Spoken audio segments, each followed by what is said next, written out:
Le 17 mars 2014 a démarré la plus grande enquête sur la corruption de l'histoire du Brésil. Elle a été conduite par la police fédérale et a enquêté sur un système de blanchiment d'argent qui a mouvementé des milliards de dollars.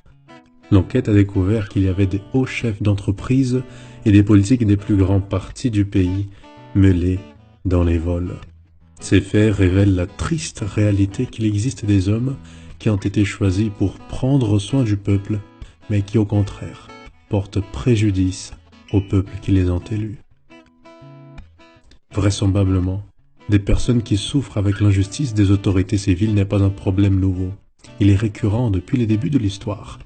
Autour de 2700 années en arrière, le prophète Michée dénonçait cette situation dans le royaume de Juda. Au premier verset du chapitre 3 de son livre, nous lisons « Je dis, écoutez, chefs de Jacob et princes de la maison d'Israël.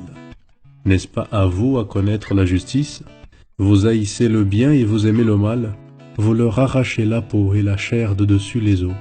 Ils dévorent la chair de mon peuple, lui arrachent la peau et lui brisent les os.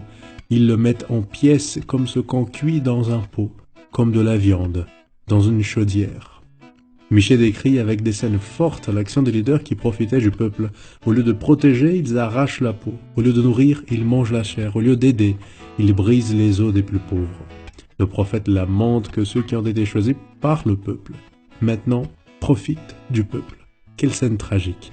Et le plus tragique, c'est que des scènes semblables se répètent encore en nos jours. En politique est devenu synonyme de voleur dans de nombreux pays. Par conséquent, nous devons bien analyser le choix de nos représentants, puisque nous sommes aussi responsables des vols si nous élisons un voleur sans étudier sa vie et propositions.